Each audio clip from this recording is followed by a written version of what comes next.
বসন্তের দিনের মজার এক হলুদের অনুষ্ঠান দেখলাম পাশের বাসায়। নানা রকমের হালুয়া বানানোর কাজ। এরপর রাতে সাজগোজ করে বের হলাম বসন্ত পালনে। হ্যালো এভরিওয়ান, আমি নাহিন। এটা আমার ডেলি ভ্লগ। সকালবেলায় যা কাজ তাই করি। বারান্দায় চলে যাই, একটু গাছপালা দেখি, গাছে একটু পানি দিই, আগাছা পরিষ্কার করি, মরা পাতাগুলোকে বের করি গাছের গোড়া থেকে বা গাছের আগা থেকে।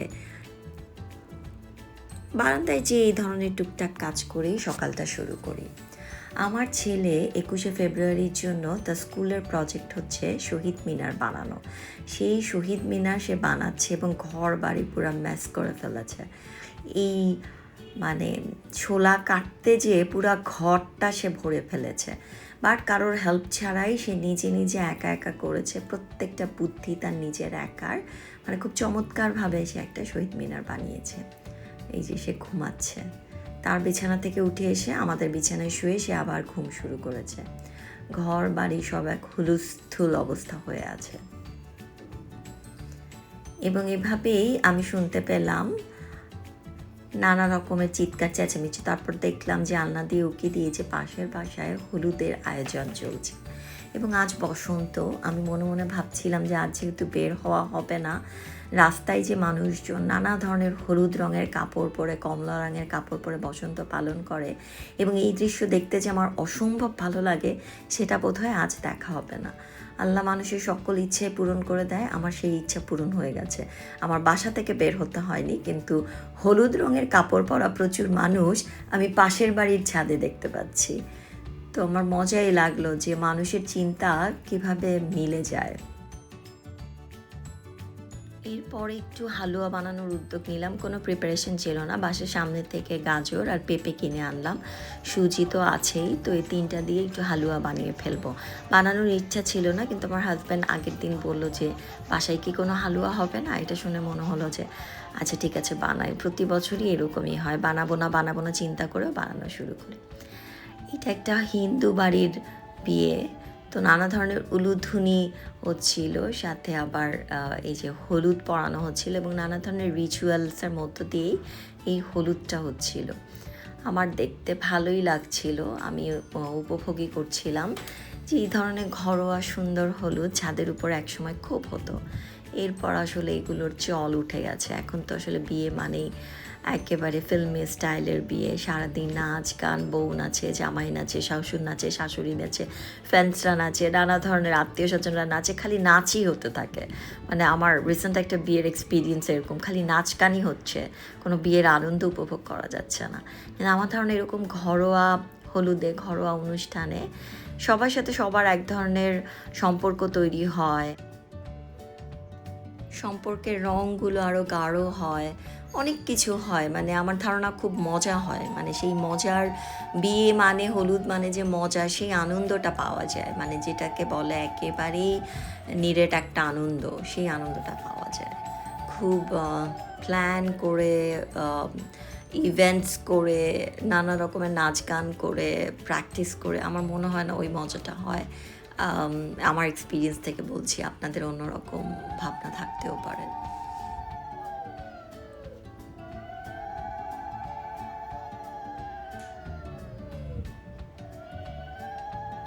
এবং মেয়েটার বয়স কিন্তু খুব কম, দেখে মনে হচ্ছে যে মাত্র 22-23 হয়তো হবে। খুব মজা লাগছিল, আমার দেখতে ভালো লাগছিল। বসন্তের দিনে পাশের বাসায় একটা এরকম হলুদের অনুষ্ঠান হচ্ছে, তাও ছাদে।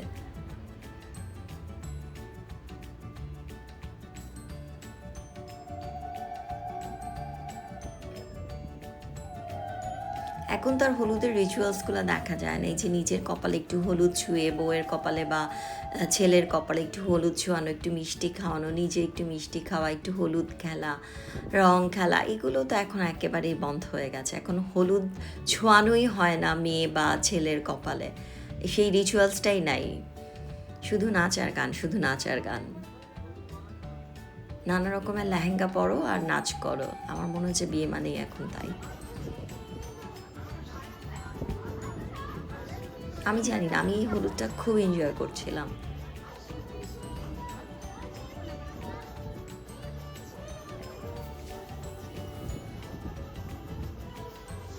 এই যে কি সুন্দর একজন একজনকে হলুদ লাগাচ্ছে, হলুদ খেলছে। আমি রিসেন্ট যে কয়টা বিয়েতে গেছি সেখানে হলুদের অনুষ্ঠানে হলুদ ছোঁয়ানোর কোনো বিষয়ই ছিল না।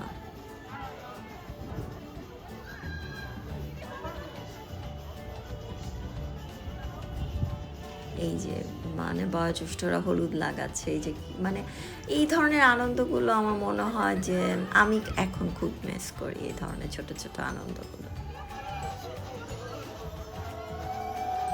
আত্মার সম্পর্ক তো এখন আর আসলে তৈরি হয় না, সেগুলো আসলে দেখা যায় না। সব কিছুর মধ্যে আমার মনে হয় অনেক বেশি আর্টিফিশিয়াল বিষয়গুলো কাজ করে। হয়তো আমি ভুল হতে পারি।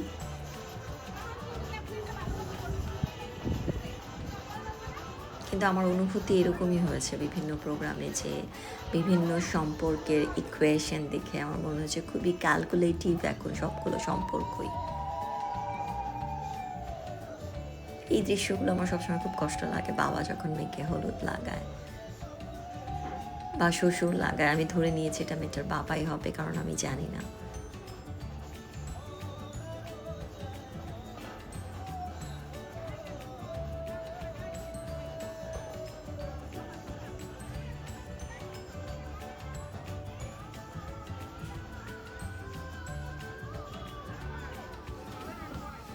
বিয়ে মানুষের জীবনে অনেক বড় পদক্ষেপ, সুন্দর একটা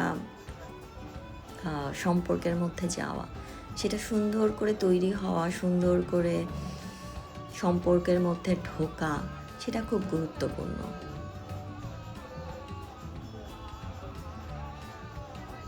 কারণ এই জীবনের এটা একটা আসলে নতুন অধ্যায় শুরু হয়, নতুন একটা পর্ব শুরু হয় বিয়ের বিষয়টা অনেক কিছুতেই।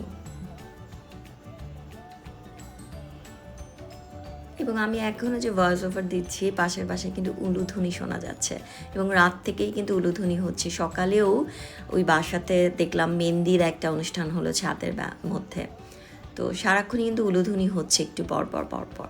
বেশ একটা মানে আমি জানি না, আমি অনেক ভালো ফিল করছি, আমার অনেক ভালো লাগছে।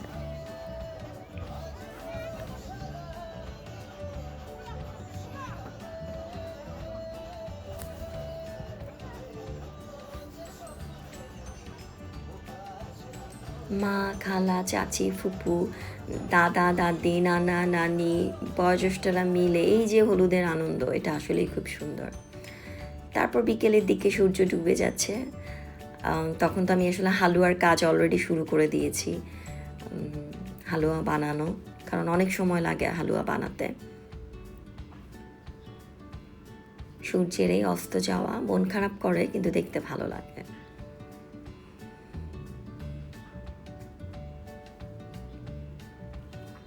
শহরের মধ্যে তো সূর্যের অস্ত যাওয়া ঠিকঠাক মতো আসলে দেখা যায় না। এটা হচ্ছে পেঁপের হালুয়া, পেঁপের হালুয়াটা বানানোর চেষ্টা করছি। আমার পেঁপের হালুয়াটা এমনিতেই ভালো হয়, আমার হাজব্যান্ড পছন্দ করে অনেক বেশি, আর আমার ছেলে আমার গাজরের হালুয়াটা খুব পছন্দ করে। তো সে অলরেডি খেয়ে বলেছে খুবই মজা হয়েছে গাজরের হালুয়া, এবং সে দুপুর থেকে বসে আছে কখন হবে গাজরের হালুয়া। একটু পরপর এসে জিজ্ঞেস করছে হালুয়া হয়নি, গাজরের হালুয়া হয়নি, কখন খেতে পারবো। ও তো আসলে খাওয়া দাওয়া নিয়ে খুব একটা ফ্যাসিনেশন তার নাই, তো যখন কোনো একটা খাবার নিয়ে সেরকম বলে বা করে আমার ভালো লাগে। এরপর আমার ভাইয়ের বউ ডিপ ফ্রিজে রাখা আম দিয়ে গিয়েছিল, তো সেটা থেকে অলরেডি পানি বের হয়েছে, তো সেটাকে আমি ভাবলাম যে একটু আমসত্ত্বর মতো করি, চিনি দিয়ে, তারপর হচ্ছে একটু মরিচ দিয়ে, মরিচের গুঁড়া দিয়ে, একটু লবণ দিয়ে, এটাকে জাল দিয়ে পানিটা একেবারে শুকিয়ে আমসত্ত্বর মতো করেছি। সেটা রোদ্রে দেওয়া হচ্ছে, মানে আজকে থেকে সেটা রোদের যাচ্ছে। ওই যে আমসত্ত্ব বড় প্লেটের মধ্যে, এইটা হচ্ছে পেঁপের হালুয়া, একটু বাদাম কুচি করে উপরে দিয়ে দিয়েছি। এটা সুজির হালুয়া, গুড় দিয়ে করা এবং নারিকেল। আর এটা হচ্ছে গাজরটাকে আমি গ্রেট করে নেই, তো এটা দাঁতে খেতে গেলে মুখে পড়ে কচকচ করে, একটু ভালোই লাগে খেতে। আর এটা হচ্ছে আমসত্ত্ব রোদে শুকানোর পরে এটা টেক্সট কেমন হয় জানাবো আপনাদেরকে। এরপর রাত 9টার দিকে প্ল্যান হলো যে সবাই মিলে বের হওয়া হবে, তো ওরা আস্তে আস্তে প্রায় 9:30 10টা বাজিয়ে দিল। আমি সেই সময় আসলে শাড়ি পরলাম, শাড়ি পরতে চাইনি, কিন্তু কোনো হলুদ রঙের কামিজ বা কিছু পাচ্ছিলাম না যেটা পরা যায়। তারপর ভাবলাম যে আচ্ছা ঠিক আছে, তাহলে শাড়িটাই পরি। বের হব না কিছু করব না এসব চিন্তা টিন্তা করে কিন্তু আসলে ফাইনালি বের হওয়া হলো, এবং বের হয়ে ভালোই লাগলো। শীতটা একটু কমে কমে গেছে, বসন্তের একটা সুন্দর মিষ্টি বাতাস হচ্ছে। সেই বাতাসটা আমার খুব ভাল লাগে। এই বাতাসটা খুব অল্প সময় থাকে, 5-7 দিনের মতো এই বাতাসটা বিকেলে হয়। আমার ছেলে সাফির বেল্ট আটকে দেওয়ার চেষ্টা করছে গাড়িতে। সিট বেল্ট ছাড়া আমার হাজব্যান্ড কোনোভাবেই বাচ্চাদেরকে গাড়িতে অ্যালাউ করে না।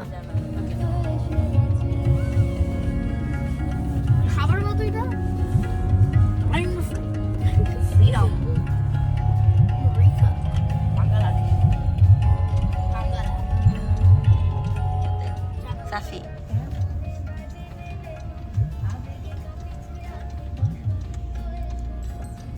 বলো শুভ বসন্ত, বলো না। আছো বলো তিনজনে।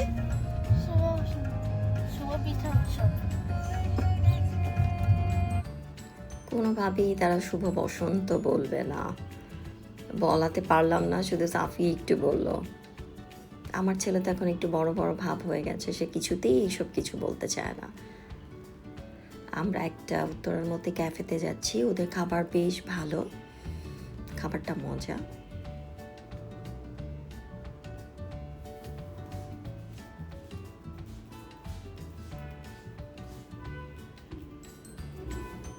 যে নাজমা খালা আছে, সেই নাজমা খালা ছেলে নাজমুল, সেই ক্যাফেতে ও কাজ করে। তো ওই ক্যাফেতে আমরা যাচ্ছি। এর আগেও একদিন রাতে গিয়েছিলাম, ভালো লেগেছিল উত্তরার মধ্যে ক্যাফেটা। স্পেশালি ওদের খাবার খুব ভালো, প্রতিটা আইটেমই ওদের বেশ মজা, সে কারণেই যাওয়া। আর ওটা রাত পর্যন্ত খোলা থাকে, রাত 1-2টা পর্যন্ত। আমরা যেহেতু বেরিয়ে হচ্ছি রাত 10টার দিকে, তো খুব স্বাভাবিকভাবেই আমাদের রাত হবে। আমরা চলে আসলাম ক্যাফেতে।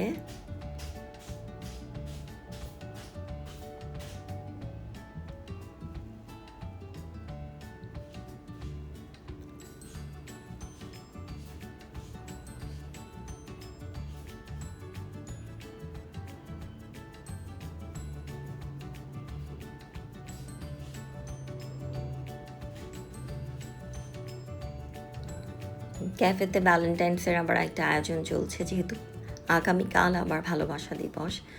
লাল রঙের জেলো কেক, মানে অনেক কিছু রেখেছে ওরা ভ্যালেন্টাইন্সের জন্য। এইটা একটা প্রাইভেট রুম, আমরা প্রাইভেট রুমটাই নিলাম। আমরা এখানে বসে বসে তানভীরকে আর রুবায়াতের জন্য অপেক্ষা করছি। ওরা মানে ওদের সাথেই প্ল্যান হয়েছিল বেসিকলি, তো ওরা আসতে একটু দেরি করছে। তার মধ্যে আমরা একটু চিকেন ফ্রাই আর ফ্রেঞ্চ ফ্রাইস অর্ডার দিয়েছিলাম। ওদের এই চিকেন ফ্রাইটা হচ্ছে দেশি চাইনিজের চিকেন ফ্রাইয়ের মতো, এত মজা খেতে। এটা আমরা এর আগের বারও খেয়েছি, খুব মজা লেগেছে। এবার একটু কম মজা ছিল, ফার্স্ট টাইম যখন অর্ডার করেছিলাম এটা একটু কম মজা হয়েছিল, পরে আবার যখন অর্ডার করেছি তখন খুব মজা হয়েছে। তানভীরকে আর রুবায়াত চলে আসলো, ড্রিক আসলো, এবং এটা আসলে একেবারে প্ল্যান ছাড়া এই মিটিংটা। সো কেউ এভাবে প্রিপেয়ার্ড না। বাচ্চারা খুব এনজয় করছে। রুবায়াত জার্মানিতে ছিল, সো রুবায়াত আমাদের জন্য অনেক গিফট নিয়ে এসছে। কেয়াদের মনে হয় 11 তারিখ আর শর্মিদের 14 তারিখ অ্যানিভার্সারি। সো দুটো অ্যানিভার্সারি একসাথে পালন করা হলো। কেক টেক কেটে, কেকটাও নাকি খুব মজা ছিল। চকলেট কেক খেতে আমি বেসিক্যালি অত পছন্দ করি না, সো এই কারণে খাওয়া হয়নি।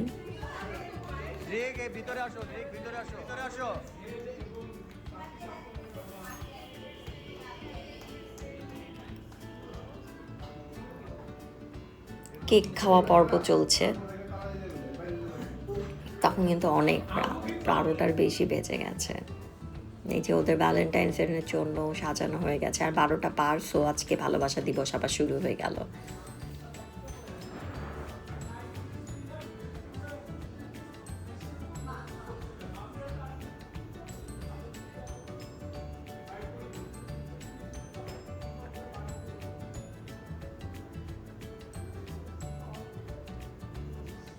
আমার স্বামী ঘুমে অস্থির, কিন্তু যেতে পারছে না, কারণ কী করবে, বন্ধু বান্ধব ওয়াইফ কেউই উঠছে না, সো বেচারা যেতে পারছে না বাসায়, তখন অলরেডি 1টা বাজে। নাজমুল, তোমার জন্যই কিন্তু আমরা আসছি পরপর 2বার। ওটা নাজমুল ছিল, ব্লু গেঞ্জি পরা। তারপর তো ক্লিক ক্লিক ক্লিক অনেকগুলো ক্লিক করা হলো, ছবি তোলা হলো। এইসব মুহূর্তগুলো ভালো লাগে। পালন করব না করেও কিন্তু একটা খুব সুন্দর বসন্তের দিন পালন করলাম। বন্ধু বান্ধব, ফ্রেন্ডস, ফ্যামিলি থাকলে এটাই হচ্ছে একটা ভালো লাগার বিষয়। এরপর রাতে আমরা ফিরে আসছি, কিন্তু আসলে রাত 1টা বাজলেও ঢাকা কিন্তু পুরোপুরি জেগে আছে। এই যে ফুলের দোকানগুলো, এটা কিন্তু রাত 1টার সময় সব ফুলের দোকান খোলা, সবগুলো ফুলের দোকান খোলা। ভালো লাগছে দেখতে, এবং আমার মনে হচ্ছে যে সারা রাতই হয়তো এই ফুলের দোকানগুলো খোলা থাকবে। সারা দিন রাতই তো 14 তারিখের এই উৎসব পালন হবে। ঢাকা যতই পলিউটেড সিটি হোক না কেন, ঢাকা একটা আসলে প্রাণের শহর।